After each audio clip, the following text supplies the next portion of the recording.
रत्नागिरीमधील शासकीय कार्यालये सलग 6 दिवस बंद राहणार आहेत। शनिवार रविवार जिल्हाधिकाऱ्यांनी जाहीर केलेली स्थानिक सुट्टी आहे। दिवाळीचे 3 दिवस आहेत, अशी मिळून सलग 6 दिवस सर्व शासकीय कार्यालये बंद राहतील।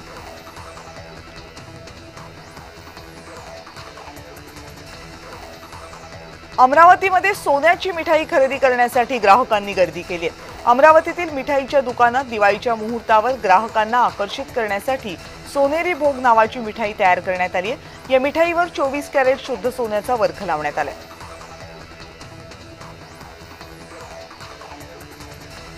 सुट्ट्यांमधील गर्दीमुळे अक्कलकोट स्वामी समर्थांचं मंदिर 20 तास तर गणगापूर श्री दत्तात्रयाचं मंदिर 18 तास खुलं राहणार आहे। दिवाळी सुट्ट्यांच्या पार्श्वभूमीवर हा निर्णय घेण्यात आलाय।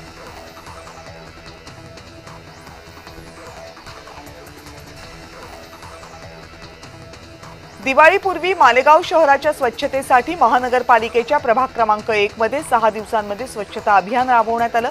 अभियानाच्या सांगता प्रसंगी स्वच्छता कर्मचाऱ्यांचा सत्कार करण्यात आला।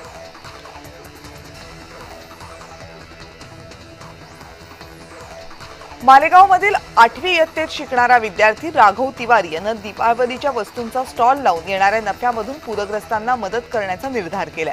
महाराष्ट्रात अतिवृष्टीमुळे शेतकऱ्यांचं नुकसान झाले, त्यांना मदत म्हणून विद्यार्थ्यांकडून मुख्यमंत्री सहाय्यता निधीला पैसे दिले जाणार आहेत। संभाजीनगरमध्ये दिवाळी सणानिमित्त चिखलठाणा, शेंद्रा आणि वाळूजमधील 3500 मध्यम आणि लघु उद्योग आस्थापनांना 21 ते 24 ऑक्टोबर सुट्टी असणार आहे। अध्यक्ष अर्जुन गायकवाड यांनी या संदर्भातली घोषणा केली।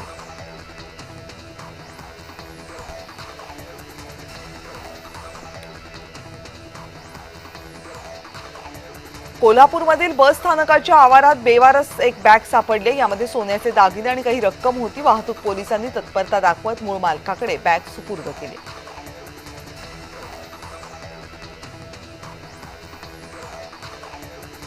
राष्ट्रीय आरोग्य अभियानाअंतर्गत कंत्राटी अधिकारी आणि कर्मचाऱ्यांना मागच्या 2 महिन्यांचं मानधन मिळालेलं नाहीये। राज्यातल्या अशा कर्मचाऱ्यांची संख्या 38,000च्या वर आहे। त्यामुळे या कर्मचाऱ्यांच्या दिवाळी सणावर दुःखाचं सावट आहे।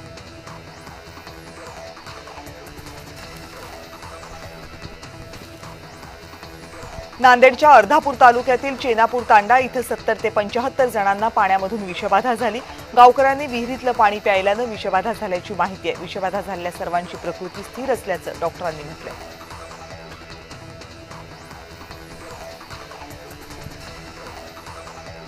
वर्ध्याच्या बाजारपेठेत दिवाळीनिमित्त रांगोळीची 17 मोठी दुकानं लागलेली आहेत। पावसामुळे आधीच दुकान लावायला वेळ झाला, त्यातही ग्राहक दुकानात फिरकत नसल्यामुळे दुकानदार नैराश्यात आहेत।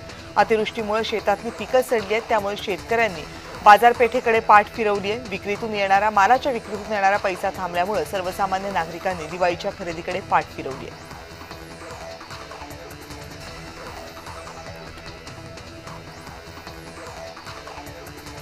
मोहाडी तालुक्यातील किसनपूर गावाकडे जाणाऱ्या मार्गाची दुरवस्था झाली आहे। स्वातंत्र्यानंतर 75 वर्ष उलटूनही गावापर्यंत एकदाही पक्का रस्ता तयार करण्यात आलेला नाहीये।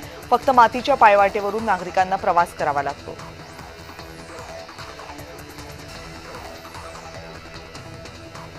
भंडाऱ्यातल्या मोहाडी तालुक्यातील कांद्री इथे आरोग्य उपकेंद्रात गेल्या 2 वर्षांपासून समुदाय आरोग्य अधिकारी पद रिक्त आहे। त्यामुळे ग्रामस्थांना प्राथमिक आरोग्य सेवा मिळण्यात मोठ्या अडचणी निर्माण झाल्यात। ग्रामस्थांनी वारंवार तक्रारी केल्यात, पण आरोग्य प्रशासनानं याकडे दुर्लक्ष केलं। सोलापूर रेल्वे स्टेशन परिसरामधील शनिवार मंदिरासमोर कारनं अचानक पेट घेतला। कारमध्ये कुणीही नसल्यामुळे जीवितहानी टळली, पण कारचं मात्र नुकसान झालंय। अग्निशमन दलाच्या गाड्यांनी घटनास्थळी जाऊन आगीवर नियंत्रण मिळवलं।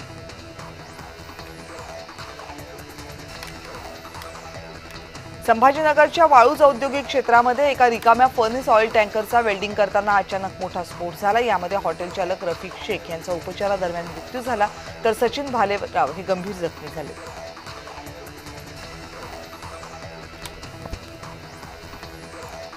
मोहोळ तालुक्यातील शेतकरी तानाजी पवार यांचं 7 ऑक्टोबरला अल्पशा आजारानं निधन झालं। त्यांच्या अंत्यसंस्कारानंतर पवारांचा पाळीव कुत्रा गेल्या 9 दिवसांपासून दहन स्थळावरून हललेला नाहीये। एका पाळीव प्राण्यानं आपल्याला दाखवलेली निष्ठा ही गावकऱ्यांच्या डोळ्यात अश्रू आणणारी ठरली।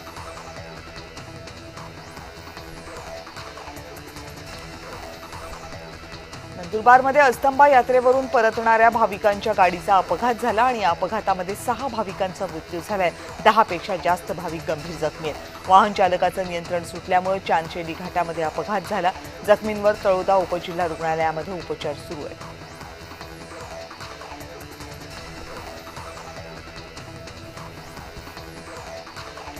दिवाळीच्या पूर्वसंध्येला पोलीस आयुक्तांनी पोलीस निरीक्षकांच्या बदल्या करत काहींना दिवाळी भेट दिली आहे. गुन्हे शाखेच्या वरिष्ठ पोलीस निरीक्षकपदी गजानन कल्याणकर यांना नियुक्त करण्यात आले. त्यांनी शुक्रवारी रात्री उशिरा पदभार स्वीकारला.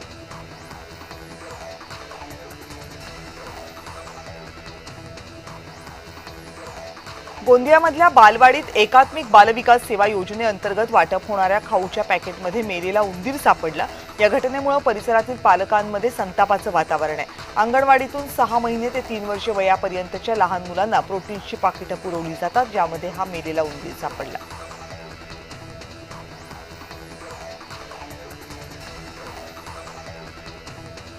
रायगड जिल्ह्यातील महाड शहरामधील बाजारपेठेत एका कपड्याच्या दुकानाला आग लागली.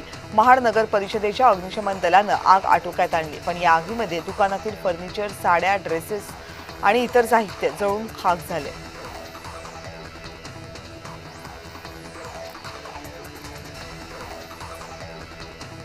औरंगाबाद रेल्वे स्थानकाचं आता छत्रपती संभाजीनगर असं नामकरण करण्यात आलंय. या संदर्भात शासनातर्फे अधिसूचना काढण्यात आली आहे. यासाठी डॉक्टर भागवत कराड यांनी रेल्वे मंत्री अश्विनी वैष्णव यांच्याकडे पत्रव्यवहार केला होता.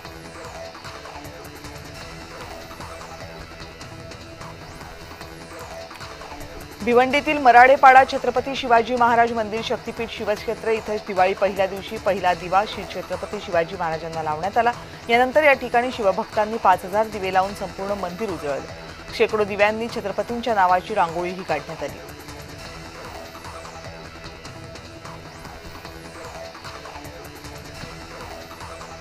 किल्ले रायगडावर दीपोत्सव साजरा करण्यात आला. दिवाळीच्या निमित्तानं शिवप्रेमींनी स्वराज्याची राजधानी असलेल्या किल्ले रायगडावर जल्लोष साजरा केला. रायगडावरील नगारखाना, राजदरबार, शिरकाई देवीचं मंदिर इथं आकाशकंदील आणि पणत्या लावण्यात आल्या.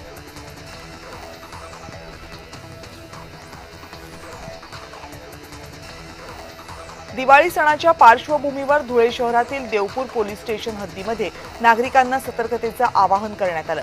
पोलीस ठाणे हद्दीतील गजबजलेल्या चौकात वाहतुकीचे नियम तोडणाऱ्यांवर कारवाई करण्यात आली. दिवाळी निमित्त खरेदीसाठी आलेल्या नागरिकांना सुद्धा सतर्कतेचं आवाहन करण्यात आले.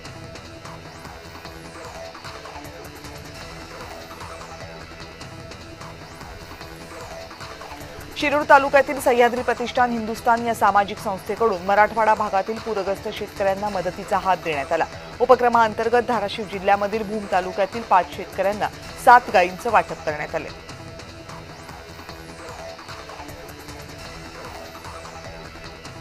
शिरूर तालुक्यामधील तांदळी गावच्या कळसकरवाडीमध्ये गुणवत्तेचा कळस उभारणाऱ्या शिक्षकांच्या बदलीनंतर सगळ्यांना अश्रू अनावर झाले.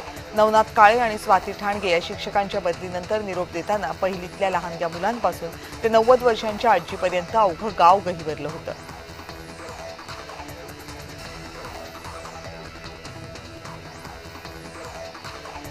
वाशिम जिल्ह्यात सर्वत्र दिवाळीच्या सणाची तयारी जोरदार सुरू असताना तालुक्यातील काजळंबा इथं कच्चं घर बांधून राहणाऱ्या फासेपारधी जमातीच्या घरांवर वाशिम जिल्हा प्रशासनानं बुलडोझर फिरवला.